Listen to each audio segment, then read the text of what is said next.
नमस्कार साधकों, स्वागत है आपका हठ योग में। इस वीडियो में मैं आपको बताने वाला हूँ कि काल विज्ञान और क्षण विज्ञान क्या है, जो बहुत ही महत्व का है योग में।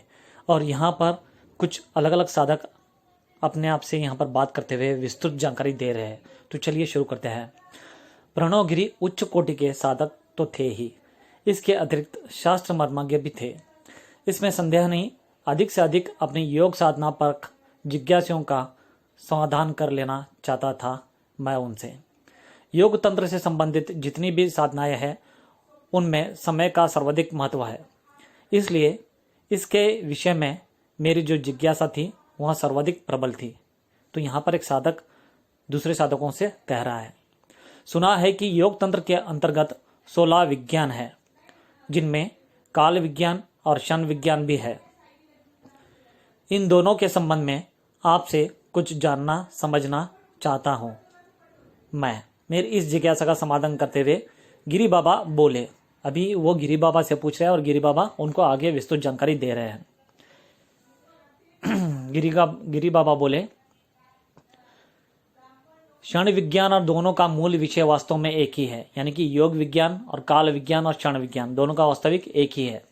और वहाँ विषय अत्यंत गूढ़ और अति गंभीर है, उसको समझना सबके बस की बात नहीं।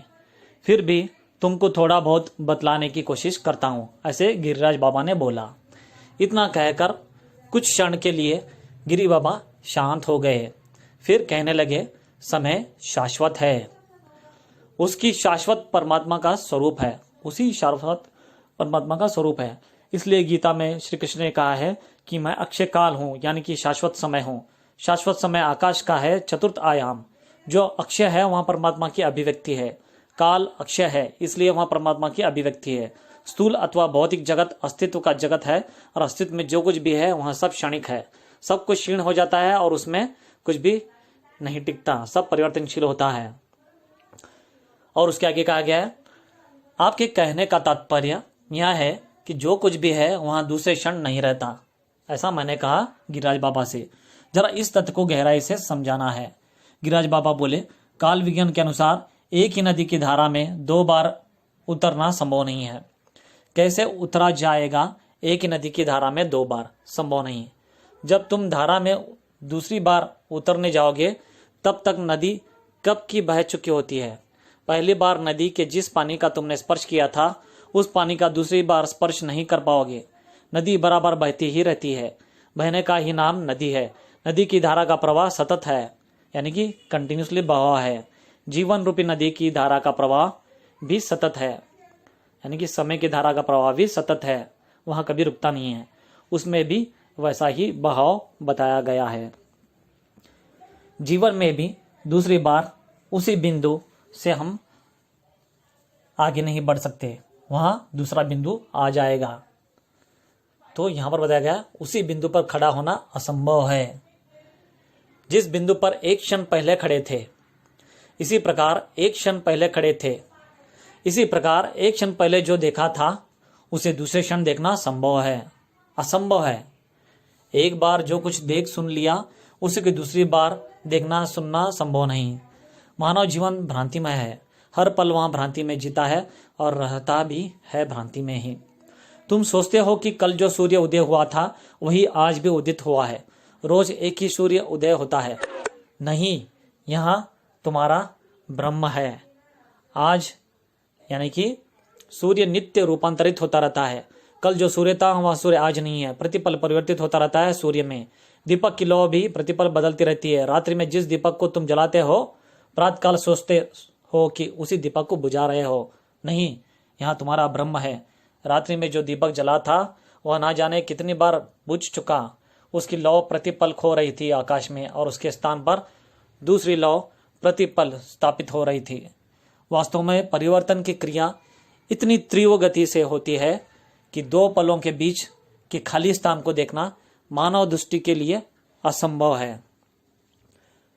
काल विज्ञान का कहना है कि वहां खाली स्थान है, वहां स्थान चतुर्थ आयाम है, आकाश का। हम यहाँ स्वीकार करते हैं रात में जलाई गई लौ और प्रात बुझाई गई लौ एक ही श्रृंखला की लौ है, लेकिन वही लौ नहीं है।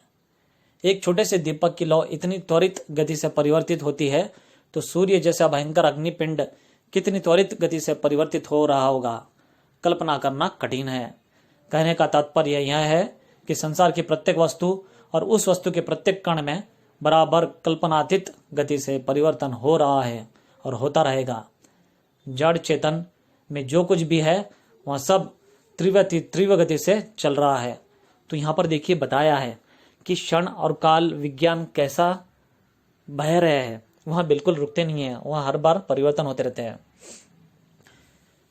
वस्तु अपने स्थान पर स्थिर नहीं है, यानी कि कोई भी वस्तु अपने स्थान पर स्थिर नहीं है। उसकी गति इतनी तीव्र है कि जिसके कारण वह हम सबको स्थिर दिखलाई देती है। तुम में भी उसी प्रकार परिवर्तन हो रहा है, हर क्षण और हर पल। जी हाँ, यहाँ सत्य है। रात में सोते समय तुम जो होते हो वह प्रातः उठते समय नहीं होते। नदी की धारा के समान तुम्हारे जीवन की भी धारा सतत प्रवाहित हो रही है। तुम में भी हर क्षण और हर पल परिवर्तन हो रहा है। तुमने कभी सोचा है और कभी विचार किया है कि माँ के गर्भ में तुम परिवर्तित नहीं हो रहे हो, तुम्हारे भीतर परिवर्तन हो रहा है। तुम्हारे बाहर परिवर्तन हो रहा है। भीतर तुम्हारे विचार बदल रहे हैं, बाहर से तुम्हारे विचार के साथ बहुत कुछ बदल रहा है। तो यहाँ पर जो भी चीज़ है हर बार परिवर्तनशील है, गतिशील है, और वो इतना तीव्र गति से परिवर्तन हो रहा है कि हमें वह स्थूल या ठहरा हुआ दिखाई देता है। जी हाँ, बदल रहे हैं, मन बदल रहा है, विचार बदल रहे हैं, शरीर बदल रहा है, भाव बदल रहे हैं, इच्छाएं बदल रही है हर पल और हर क्षण, और ये बदलते ही रहेंगे आगे भी। इसी प्रकार बाहर तुम्हारे शरीर के कण कण में, अणु अणु में और रोम रोम में भी परिवर्तन हो रहा है हर पल और हर क्षण। लेकिन तुम जो हो उसमें भी किसी प्रकार का परिवर्तन नहीं हो रहा है। जो परिवर्तनशील है वहाँ सत्य नहीं है, और जो सत्य है वहाँ परिवर्तनशील नहीं है। तुम सत्य हो लेकिन तुम्हारा शरीर सत्य नहीं है, यानी कि आत्मा सत्य है और आत्मा कभी परिवर्तनशील नहीं होती है, वहाँ कभी बदलती नहीं है। अपनी आदत के अनुसार थोड़ा रुक कर गिरी बाबा आगे कहने लगे, तुमने कभी विचार किया है और कभी सोचा है कि माँ के गर्भ में तुम्हारी जो आकृति थी, पहले दिन माँ के पेट में जो अणु निर्मित हुआ था, जो तुम हो गए हो, यदि उसको तुम्हारे सामने रख दिया जाए तो तुम अपनी आंखों से देख भी नहीं पाओगे। तो यहाँ पर देखिए कितना गहन की बात बताई है। यदि उसको तुम्हारे सामने रख दिया जाए तो तुम अपनी आंखों से उसे देख भी नहीं पाओगे और निश्चित भी नहीं कर पाओगे। लेकिन यह तो निश्चित है कि तुम वही थे या कभी थे। फिर एक दिन तुम मर जाओगे, शमशान में तुम्हारे शरीर को जला दिया जाएगा और अंत में शेष रह जाओगे एक मुट्ठी भर राख। यदि उस मुट्ठी भर राख को तुम्हारे सामने रख दिया जाए तो तुम इस बात को मानने के लिए भी तैयार ना होंगे कि ये कभी तुम थे। यानी कि जो पहले था अभी है बाद में नहीं रहेगा, वहाँ सत्य नहीं है। जो पहले था अभी है आगे भी रहेगा, वही सत्य है।